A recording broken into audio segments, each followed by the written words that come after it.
Hey, it's Joshua with Cultural Catholic again. Again, I'm still figuring out this technology, but today we are going to talk about some pretty disturbing things today, so just to forewarn you. So our first story is about what could end up being at the border.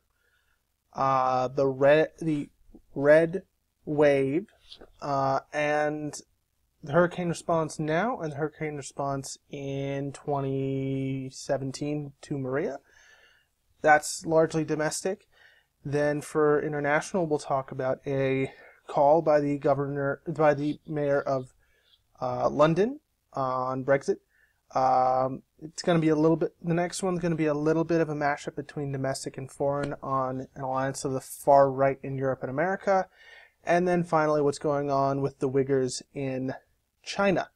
So, starting out today with what could end up at the border. So TYT Investigations, Ken Klippenstein reports that as U.S.-Mexico border becomes increasingly militarized, the U.S. government now anticipates deploying the MQ-9 Reaper drone to the border, according to congressional testimony that has not been reported until now. Two National Guard generals told a House committee this summer that they expect the Reaper to be used. One said his state's National Guard has begun the process of acquiring them. Continuing on in the article, the Reaper, a state-of-the-art hunter-killer drone, is no ordinary drone, capable of carrying 15 times more ordnance than its predecessor, the Predator drone. One of the Reaper's major advantage. So the Predator was the Reaper's predecessor. One of the Reaper's major advantages is its considerable size and payload capacity, and it can carry 4 Hellfire missiles, and the Hellfire, depending on the model, has a blast radius that can exceed 15 meters. So for one, they do explain, and there is legal precedent, that the use of military force in the United States can only be as a support to law enforcement, meaning that if the National Guard is activated, or if the government decides to put active duty military personnel at the border, they can only do logistics, surveillance, intelligence analysis, things of that nature. However, what I am most concerned about is this is a military drone being sent to the border. Military drones usually are sent to deal with threats, real or possible, as is the case in the Middle East. Are people fleeing violence in Central and South America now a legitimate military threat? That is a concern I have that I think should be brought up. Another thing that I'm concerned about is explained later in the article, and Kyle Kalinske of Secular Talk, I don't think, talked about this. So during the testimony, Lou Correa grilled Karish, one of the generals, on what criteria would have to be met in order to end the deployment of the National Guard to the border, which was sent for superfluous. It was basically just to stoke up the nativist sentiment in among Trump's base.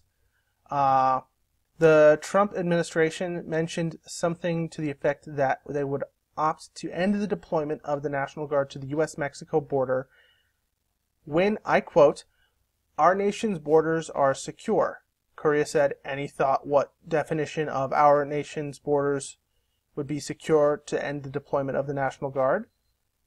Karish did not provide such a definition. Later, Representative Cedric Richmond posed a similar question. What does mission accomplished look like? It was met with complete silence. Now, this was done in July, and I will move over to Gizmodo article. This Gizmodo article explains that that an Air Force spokesperson that the TOAT, that Ken Klippenstein spoke to, said they weren't aware of any plans to deploy the aircraft, and it's possible this idea was nipped.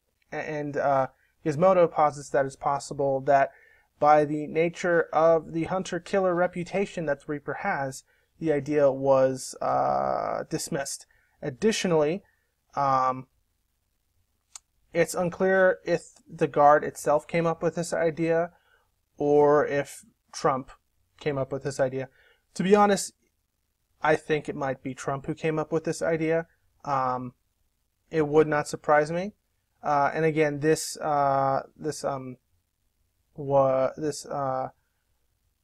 hearing was in July. It is September. Now I would be concerned with drones being used on American soil of this kind for two reasons. One, it means that people coming to our border are considered a legitimate military threat. And two, where does it stop? Could this end up in the hands of law enforcement? I don't really want drones used for surveillance or lethal purposes used by anyone.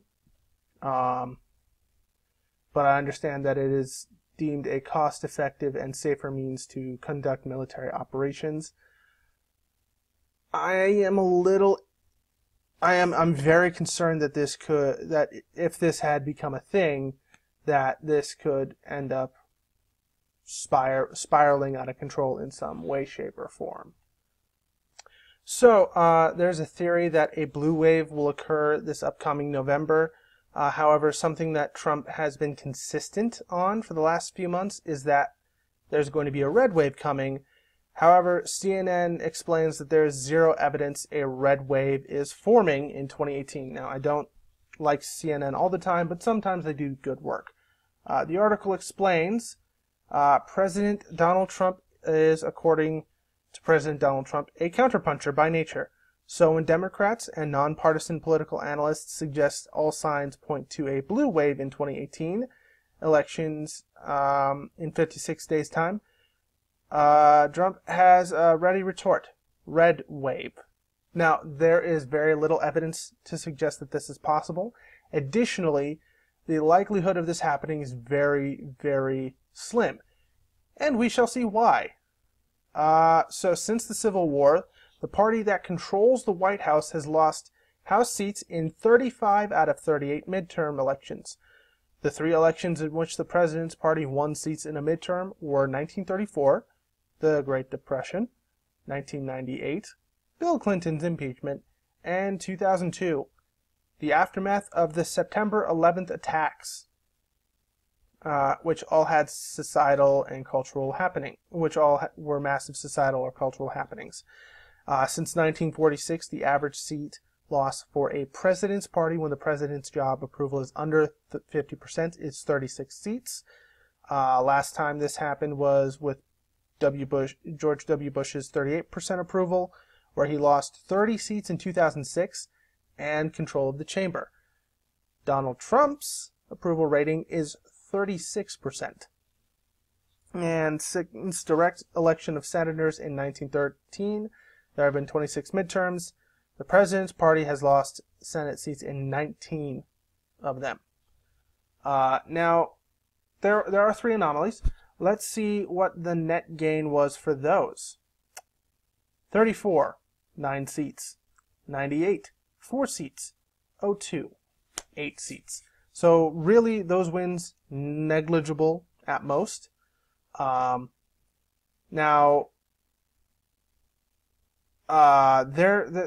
for a red wave to occur, which single digits does not make a wave, something big has to happen. I'm concerned, and this has been a concern in left-wing and progressive circles for a while now, is that somebody's going to start a war. We're going to end up in a war or something. I hope that's not the case. But it's always something that could happen. Now, There is evidence that Trump is moving away from this theory. Yahoo News reports that by the time Trump arrived in Billings, Montana for a campaign rally on the 6th, and his advisors have been talking to him about how this might not be a thing. And it appears that he got the message that he needed to amp up the fear factor. And he says, if impeachment does happen, it's your fault, he said this to the rally-goers, because you didn't go out to vote. You didn't go out to vote. That's the only way it could happen. And then Sean Hannity, his #1 cheerleader on Fox News, ran a segment that night that read over his left shoulder in big white letters, "Most important midterm of our lifetime." So Sean Hannity is his #1 cheerleader on Fox News. Pretty much any time Trump has said anything about there being a red wave, Hannity has parroted it. I think it's complete bullshit. Myself, that it'll be a red wave. I'm concerned about what the blue wave could look like. Now, with Justice Democrats and Our Revolution and PCCC, which are all left-wing organizations that are trying to get more progressive, grassroots type members of Congress in, that could be the case. There are 3 incumbent Justice Democrats, Trahelva, Jayapal, and Khanna from Arizona, Washington, and California, respectively. There are 3 seats right now that are Justice Democrat, PCCC, and I would actually say 4 that are endorsed by those. That would be Keith Ellison's old seat, Joe Crowley's old seat, and he got unseated by Alexandria Ocasio-Cortez, and John Conyers' old seat. And I would say Kara Eastman in Nebraska's 1st has a very good chance of winning. I used to live in that district in Nebraska, and the incumbent in 2016 was a Democrat. He was kind of milquetoast. He lost against a guy who was a former Air Force Air Force officer. One of the things he ran on was term limits for House members. That probably got a lot of people going, as well as Trump. But Omaha, Lincoln area, that's what the district encompasses. Pretty liberal in comparison to the rest of Nebraska. So I'd say Kara Eastman and those other 3 seats who were taking over for Democrats, pretty good chance that those 4 will win. So that's 7 right there, and that's of the 26 that are currently running to take seats in the House and Senate. Haven't been so. Justice Democrats hasn't been as lucky in the Senate as they have been in the House, but here's hoping something good happens in the next few months. Hopefully the blue wave is a real blue wave and not a milquetoast blue wave. So, Hurricane Florence is currently making landfall in the Carolinas. This is Dan Scavino, who is the social media director for the White House, basically the guy who writes Donald Trump's tweets when he dictates them to him. POTUS, POTUS Donald Trump, and VP Mike Pence. There's 2 for Donald Trump because he's using his actual Twitter a lot. So much. And there's 1 for Mike Pence because he's just using the VP Twitter handle. Received an emergency preparedness update call on impact of Hurricane Florence on the East Coast Saturday, September 15th, 2018, in the Treaty Room of the White House. This is just a photo op. All of these that are sent out are just a photo op. I don't even think there's anyone on the other side of the line at all. I just think this is a photo op. Now, there have been photo ops where people might actually have been doing work. Like there was this famous photo op during the Obama administration of one of his daughters, I think the younger one, Malia? I think Malia was hiding behind a couch while Obama was working behind the Resolute desk. That might have been actual work getting done. But Trump is trying to play up his bona fides in dealing with disasters because of the disaster of last year. We'll get into that in a little bit. Now, additionally, Trump sent out this tweet today at 3:42 p.m. 5 deaths have been recorded thus far with regard to Hurricane Florence. Deepest sympathies and warmth go out to the families and friends of the victims. May God be with them. The wording of this is fine. The punctuation of this might be a little off, but that's a not really a policy thing. I am concerned about the non-policy things, but not as concerned as I am with the policy type stuff. Again, he's trying to upplay his bona fides, show that he really cares. I'm concerned about this, especially, so 5 deaths is probably someone who died from drowning, electrocution via the water touching electrical lines or outlets, or lightning, or debris falling or flying into them. I don't mean to sound callous when I say that, but that's probably, those are direct deaths. The real problem that we have going forward are the indirect deaths, those who died because they aren't rescued in time, don't receive medical treatment in time, have their medical equipment that's keeping them alive die because there's no electricity. Those are indirect deaths. Those count for the death toll in a hurricane. And we'll see in a sec. So this is video from earlier this week, and then we'll talk a little bit about what this Time article is talking about. I think Puerto Rico was incredibly successful. Puerto Rico was actually our toughest one of all because it's an island, so you just... While he was doing this, he was talking about how he got A+ in all the other disaster relief efforts. In the form of a ship, you know that. And I actually think, and the governor's been very nice, and if you ask the governor, he'll tell you what a great job. The job that FEMA and law enforcement and everybody did working along with the governor in Puerto Rico, I think, was tremendous. I think that Puerto Rico was an incredible unsung success. So there have been recent reports that the death toll was much higher than originally thought, and President Trump says the death toll rose by magic, and we shall see the offending tweets. He wrote, when Trump, I don't know why he's speaking in the writing in the third person here, visited the island territory last October, officials told him in a briefing 16 people had died from Maria, the Washington Post. Okay.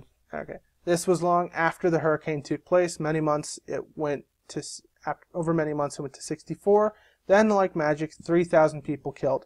They hired GWU research to tell them how many people had died in Puerto Rico. How would they not know this?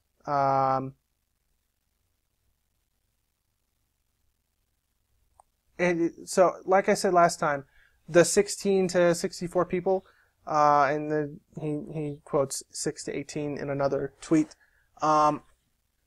He said that those people probably did die because of the hurricane. Those are direct deaths. People who drown, are hit by debris in some way, shape, or form, are electrocuted during the hurricane. Those are direct deaths.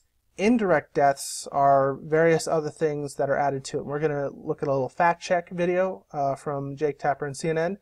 Again, they have their days, but they are Jake Tapper, I'd say, is probably one of the better ones most of the time at CNN. So one sec. So I will be pausing, giving my commentary during this, just to talk a little bit about this. This is from Jake Tapper and his new fact check thing. From CNN State of the Union and factcheck.org, and this week we're going to take a look at a claim made by President Trump about the number of deaths caused by hurricanes last year in Puerto Rico.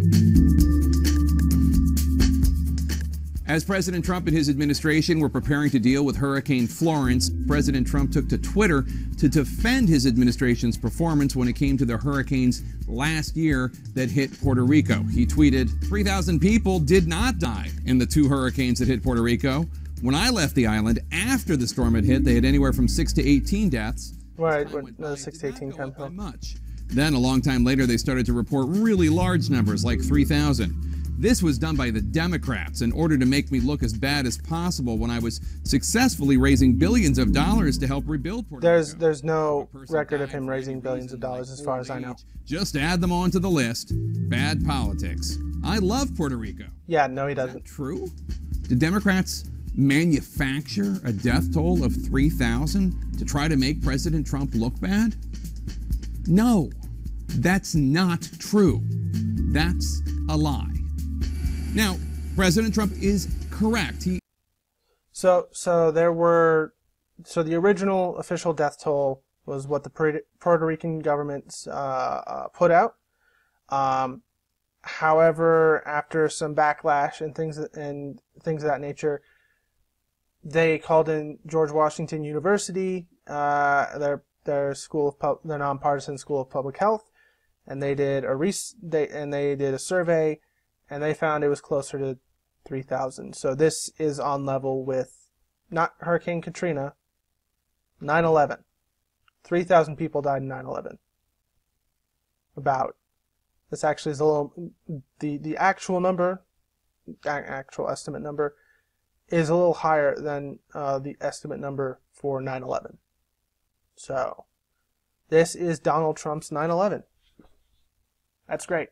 So that's it for domestic. We're going to go international for a little bit. So, right now, there's a forum going on. There's some things going on in Europe, in UK right now. It's a conference going on. But London Mayor Sadiq Khan has called for another referendum on Britain's European Union membership, adding his backing to an idea known as a people's vote.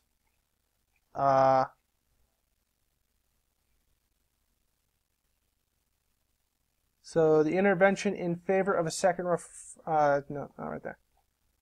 So Britain is due to leave the European Union on March 29th, but with British Prime Minister Theresa May's Brexit plan still not accepted, some lawmakers, as well as union and business leaders, are increasingly arguing for people to have a final say on any deal struck with Brussels.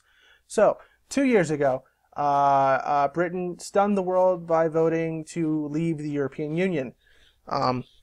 Part of this stunning loss was the stay campaign was not as strong as it should have been, and most of the people who voted to leave were from England, a little bit from Wales, more rural things, and had been, to be quite honest, crushed by the system that as it exists. So it's understandable why they would go for what UKIP and Leave Conservatives were arguing, even though all of the stuff a lot of the stuff they said was complete bullshit. Now that things are coming to light as to what would happen with this leave, with them leaving the European Union, people are kind of having second thoughts. Now, to be honest, a good number of people who did vote to leave did so for xenophobic, racist reasons. But a good portion were people who were like, I can't get ahead in this economy. This economy is crushing me. I don't know what else to do. Oh, here's the brick that is Brexit. I will throw it through the window to break the system. It's understandable. I get it. That's kind of why we have Donald Trump as president. But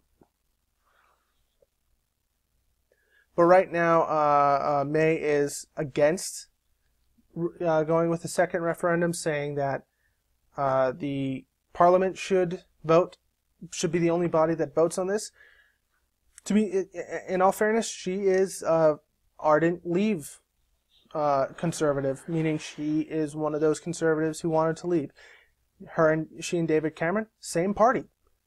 David Cameron wanted to stay. Theresa May wanted to leave. Although in the Conservative Party, the Tories, the loudest voice for leave was Boris Johnson, who is like Donald Trump if he was not orange, basically. But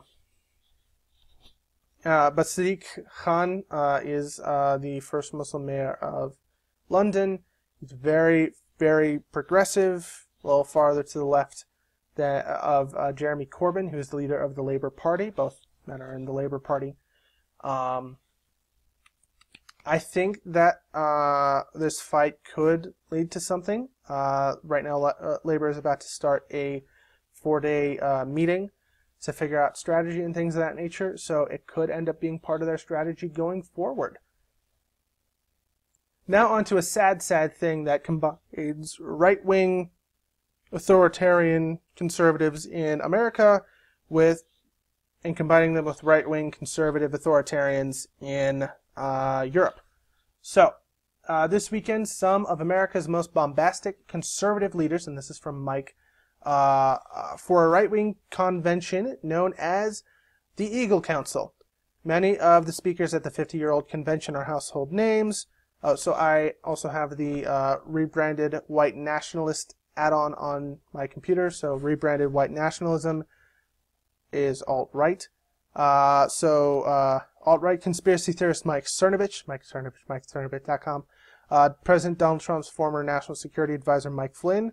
I'm surprised about that because he made a deal. Candace Owens and Charlie Kirk of Turning Points USA. I could do another video on the problems I have with Turning Points USA. Nativist hero Sheriff Joe Arpaio will give the keynote address and this year's award for excellence in leadership will go to Iowa Congressman Steve King, who can't go more than a few months without retweeting white nationalists. He's an ardent white nationalist, and it's kind of hard for him to deny it. It's pretty obvious. However, but two names in particular stand out among the lineup of speakers for the 50th iteration of the convention. This year's conference will be featuring Petr Bystron and Dominik Tarzinski. Both are members of Parliament of European countries.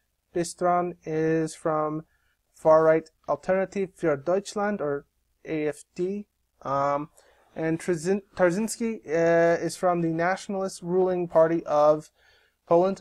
There was an interesting Vox piece done on this. I'll also link to that in the description below.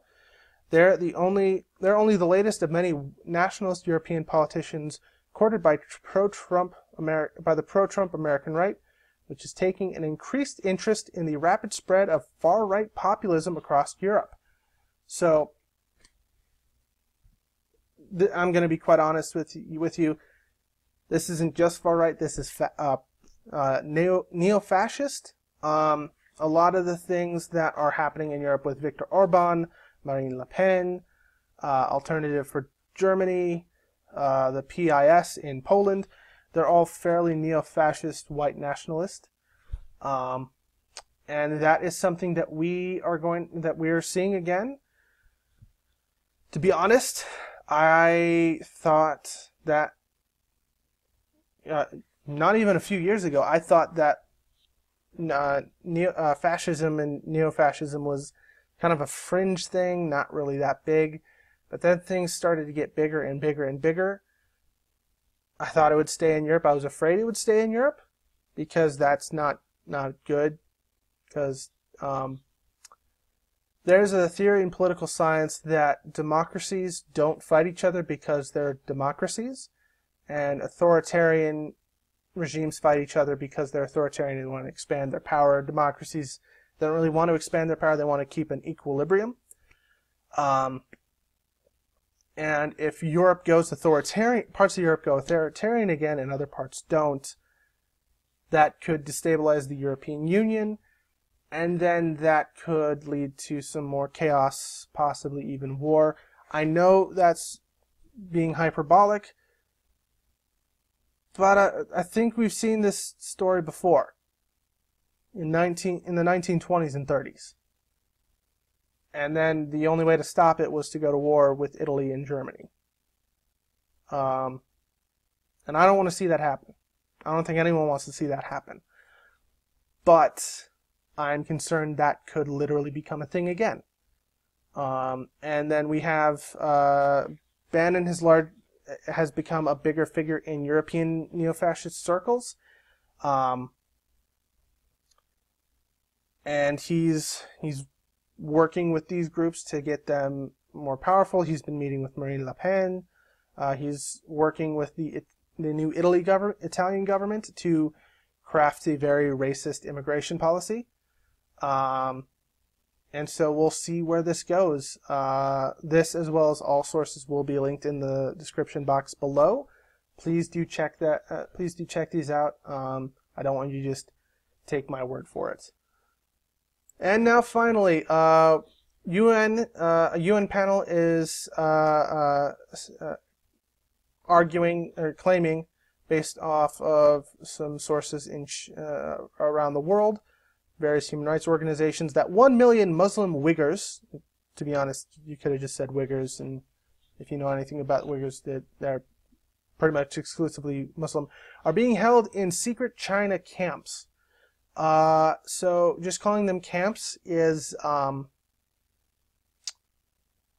very, very tame. The article goes on. More than 1 million Uighur Muslims are estimated to be held in detention in counter-extremism centers in China's far west, the vice chairperson of a United Nations Anti-Discrimination Committee has said, citing credible reports. Gay McDougall made the comments on Friday as the UN Committee on the Elimination of Racial Discrimination started reviewing China's record over recent years in the Swiss city of Geneva.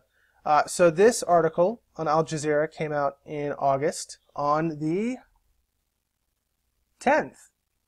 And China has been denying this up and down, and they have actually claimed that the detention camps, which another article in Al Jazeera, which I will link to as well, argues that it's an ethnic cleansing, that these are ethnic cleansing camps, that these detention camps are actually education centers. The education centers are designed to work with ex-cons to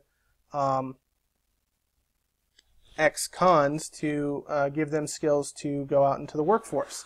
However, ex-inmates tell of abuse in camps holding more than 1 million ethnic minorities. So the Uyghurs are the largest group in these detention centers.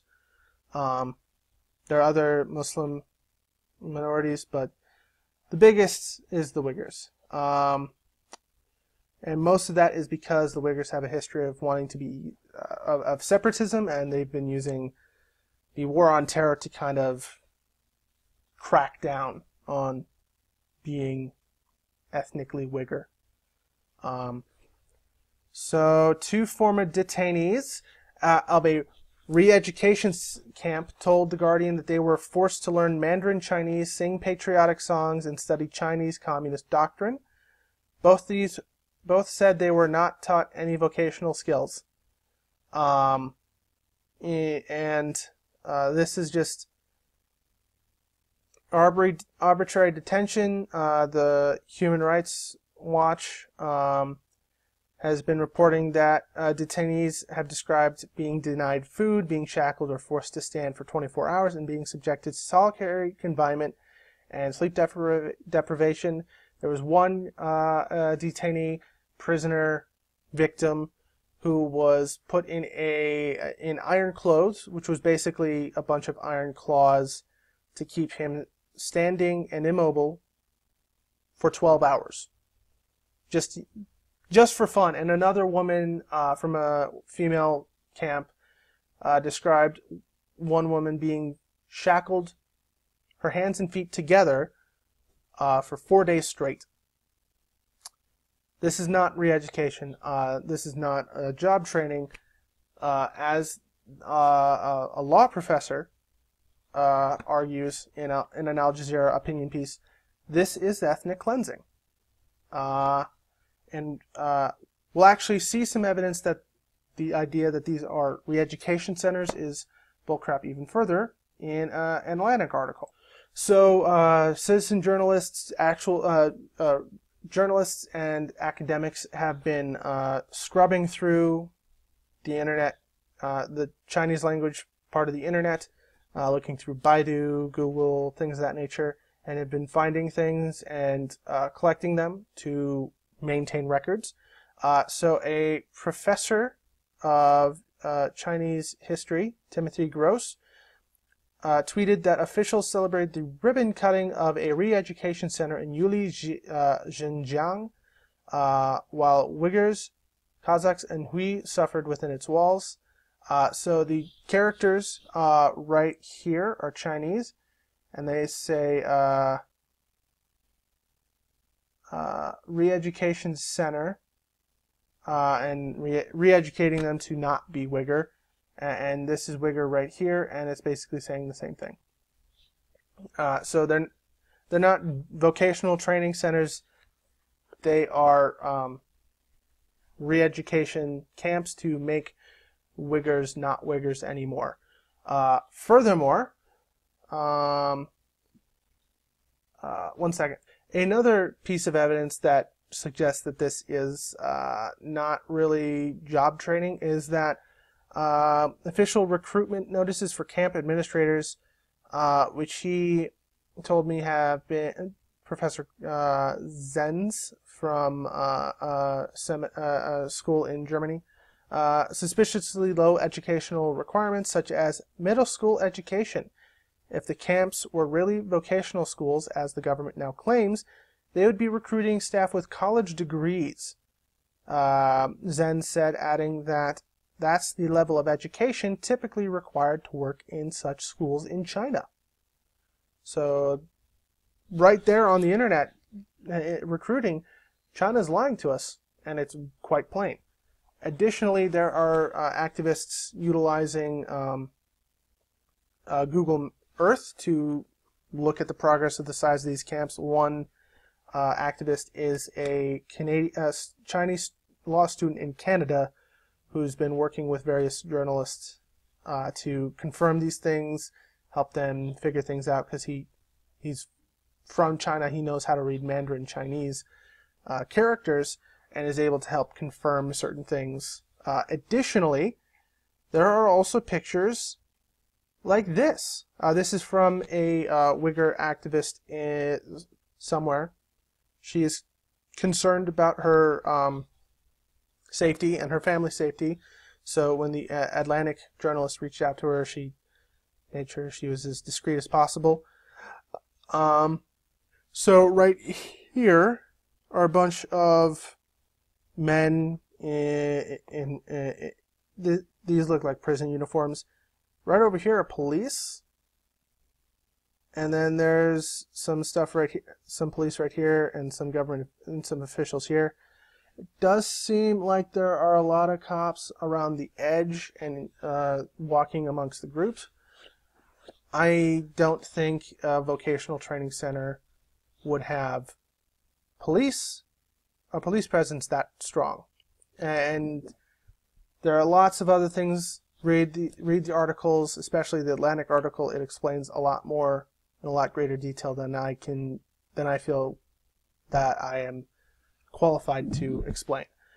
So this has been what's going on the last few months in China, actually last few years, and this is some of the big stuff that's been going on this week in the United States and the world.